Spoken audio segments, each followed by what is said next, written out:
With over $1 billion made at the worldwide box office, odds are you've seen Captain America: Civil War.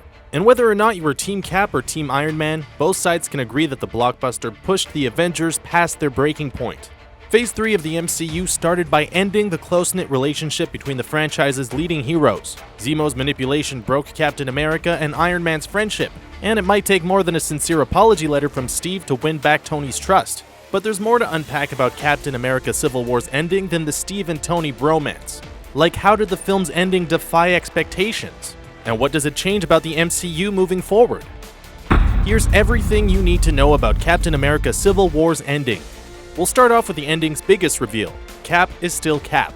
Captain America: Civil War defied its source material by not ending with the assassination of Steve Rogers. That's not really that shocking, considering that the film really only uses the Civil War comic's name and central conflict, and ignores the rest. But rumors persisted all throughout Civil War's production that this film would be Chris Evans' last outing as Captain America. There were even rumors that Winter Soldier, Falcon, or Sharon Carter could become the next Cap. That didn't happen, and the film instead ends with Captain America breaking his team out of jail, living to fight another day. But that doesn't mean a handover won't happen at some point. Between the Avengers and Captain America movies, and excluding cameos, Chris Evans has now fulfilled 5 of the 6 movies in his initial contract.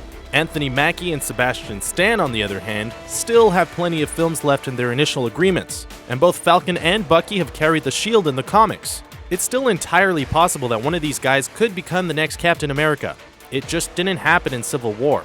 So if Cap is still Cap, then let's talk about the Avengers. Civil War ends with Tony reading Steve's apology letter, delivered by Stan Lee himself, albeit to Tony Stank. That letter is read over a montage of Cap breaking his teammates out of the raft, most likely to keep on avenging. But aside from Falcon, we don't see which heroes Cap frees. Odds are Cap's Avengers team includes Falcon, Scarlet Witch, Hawkeye, and Ant-Man, since they were all last seen behind bars. It could also include Black Widow, who formally defected from Tony's side following the massive airport battle. And Team Iron Man has been cut in half, with only Vision and a paralyzed War Machine left in the Avengers compound. This development actually parallels the fallout from the comics Civil War, except Cap's still breathing. When the dust settles in the comics, Marvel had 2 official Avengers teams.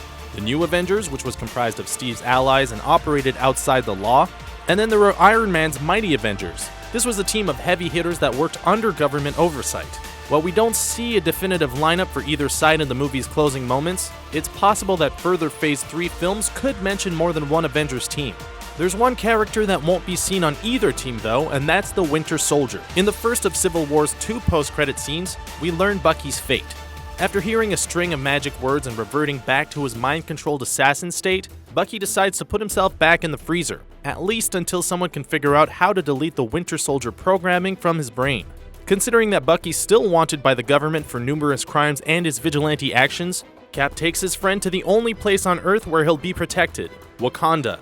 After spending a film seeing the fierce Black Panther in action, we get a quick glimpse at his home country of Wakanda.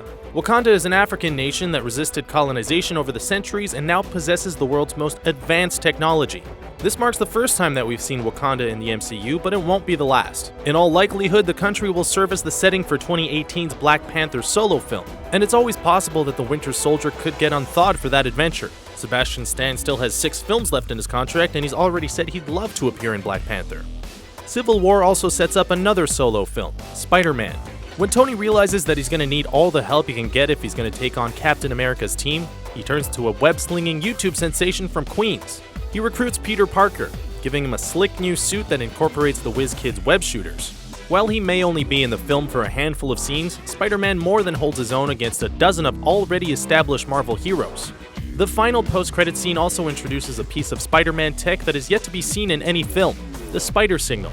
The signal projects a rendering of Spider-Man's mask, usually onto criminals just before their face meets one of his feet. The gadget dates all the way back to Amazing Spider-Man number 3, but has somehow never appeared in a Spider-Man movie. But the Spider Signal signals that Marvel's adapting the hero way more literally than Sony ever did.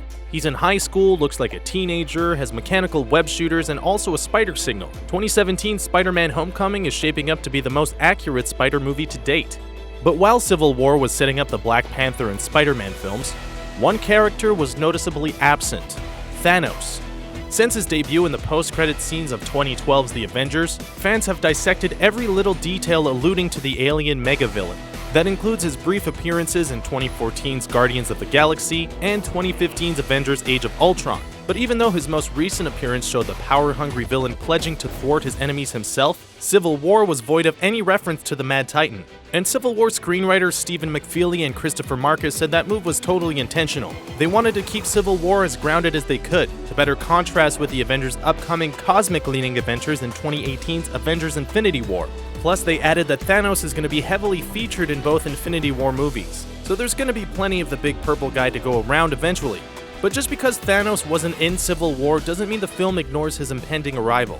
The writers said that Civil War sets the stage for Infinity War, and then it sets all the Avengers apart from each other and at their weakest point, so that when this giant purple man does show up, they're not ready for it. To quote Marvel's most used hashtag, "It's all connected." So there you have it, Captain America Civil War's ending explained. There are lots of nods to upcoming solo films and even an unexpected hint at what's to come in the next Avengers film. Share your thoughts in the comments and don't forget to subscribe to our channel for more endings explained.